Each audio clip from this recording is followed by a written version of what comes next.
Welcome to this explainer. Look, we are right in the middle of one of the most radical biological shifts in neurology today.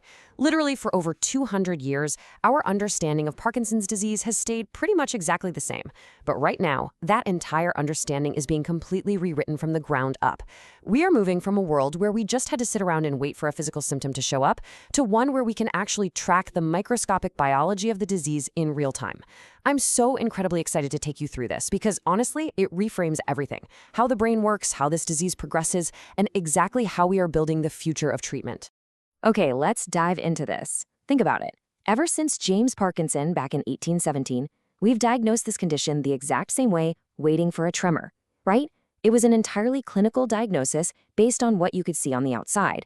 But fast forward to 2024 and 2025, and wow, the game has changed. We are now tracking the microscopic biology. We're diagnosing the protein itself. We actually have blood and skin tests now that can detect the misfolded protein driving this whole thing years, literally years, before a tremor ever appears. It's moved from just being a cool research curiosity to a genuine everyday clinical reality. But to really grasp how massive this is, we kind of have to start from first principles. So at its absolute core, Parkinson's is a synucleinopathy. Basically, the main driver here is this misfolded alpha-synuclein protein that clumps together into these things called Lewy bodies right inside the neurons.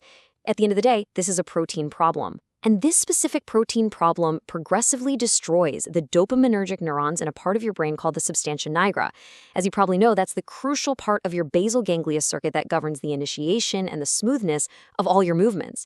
But that raises a huge question, right? How does one tiny misfolded protein cause such massive, widespread destruction? And this brilliantly illustrates the genuinely prion-like mechanism of the disease. It's not just that one random cell gets sick and dies all by itself in isolation. No, it's a chain reaction. Step 1, the alpha-synuclein protein misfolds. Step 2, that misfolded protein acts as a physical seed. It essentially corrupts its neighbors. It's a frankly terrifying but kind of brilliant biological mechanism. It physically induces normally folded alpha-synuclein proteins nearby to misfold and clump up too. Then, step 3, this pathology propagates. It spreads from cell to cell, region to region, just creeping through the brain over a period of years. And finally, step 4, this relentless cell-to-cell spread leads to the widespread neuronal destruction we eventually see. Which brings us to the ultimate diagnostic problem that has honestly plagued medicine for 2 centuries. By the time those classic motor symptoms finally show up, a substantial majority of those crucial dopaminergic neurons have already been wiped out. The physical disease we see on the outside, the shaking, the slowness, is just the late-stage aftermath of a quiet, microscopic destruction that's been happening in the background for years. Trying to diagnose Parkinson's by waiting for a tremor is basically like trying to diagnose a house fire by waiting for the roof to cave in.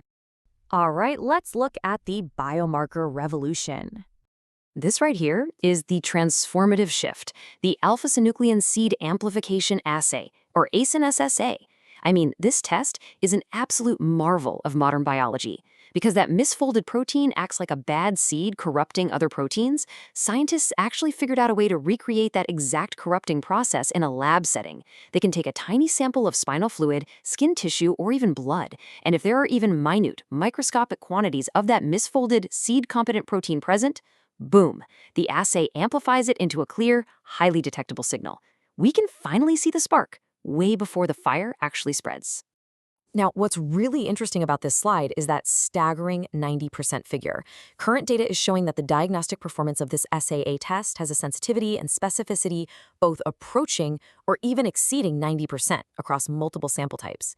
I mean, that is huge. This isn't just a slightly helpful clue. This is a highly accurate, robust biological signal that the disease process is already underway. Because this test is so incredibly powerful, a massive philosophical shift just happened in medicine.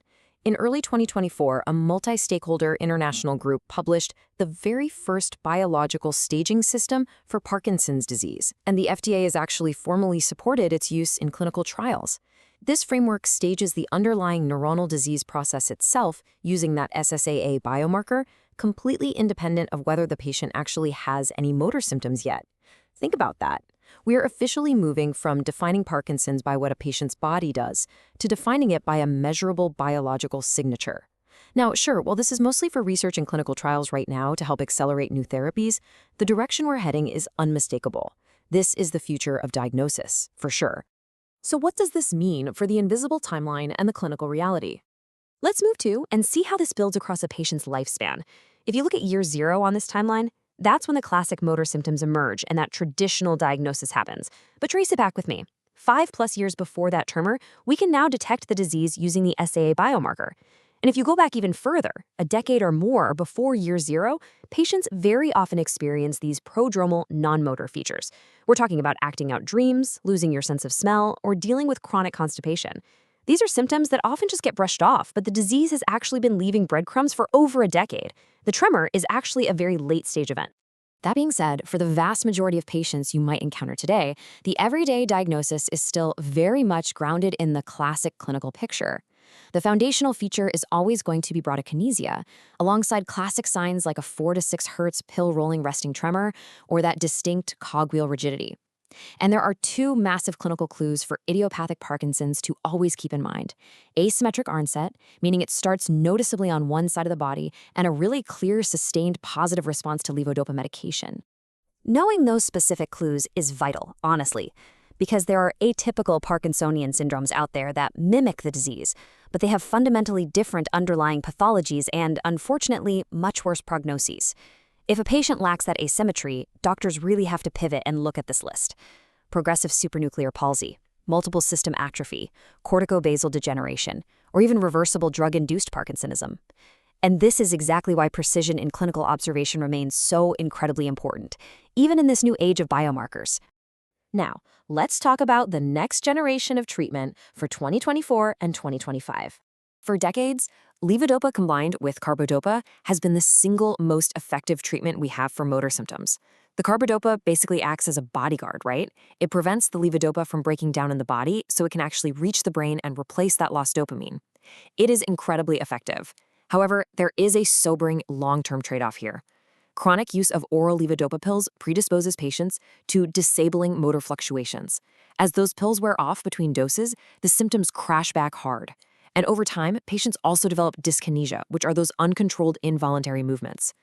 So the crucial point is that we don't necessarily need a brand new drug to improve lives right now. We just need better delivery systems to fix those mechanical shortcomings. Standard oral tablets cause those constant ups and downs. But take a look at Vyalev, which was FDA approved in October 2024. It's a continuous subcutaneous pump, meaning it delivers the drug constantly, right under the skin. This gives patients nearly 3 extra hours of good on time a day, without those dramatic, exhausting crashes. And for advanced cases, consider adaptive deep brain stimulation, approved in February 2025. Older DBS systems just kind of blasted a constant electrical signal into the brain. But this new adaptive system actively monitors the patient's unique brain signals in real time and actually adjusts the stimulation on the fly to perfectly match their exact fluctuating symptoms. It is an absolute game changer. Just to round out the modern toolkit, there are several adjunctive therapies we should definitely mention. Doctors will often use dopamine agonists or MAOB inhibitors early on to kind of delay the need for levodopa. For severe fluctuations, there's a surgically placed intestinal gel pump called LCIG, and for patients dealing with truly disabling tremors, who maybe aren't great candidates for brain implants, there is MR-guided thermal ablation. Basically, this is focused ultrasound and entirely incisionless surgery that precisely targets and ablates the exact brain tissue causing the tremor. It's pretty wild stuff. Okay, so we've covered the misfolding proteins, that 10-year invisible timeline, the breakthrough biological staging, and these incredible cutting-edge continuous treatments. The entire paradigm has clearly shifted. So I want to leave you with this final thought. If Parkinson's is no longer just a late-stage movement disorder, but rather a traceable protein aggregation that we can spot a full decade in advance, how will we redefine its cure? Could we one day just clear this seed before a single neuron is even lost? The foundation is finally in place, and the next chapter is going to be absolutely extraordinary. Thanks for joining me for this explainer, and keep learning.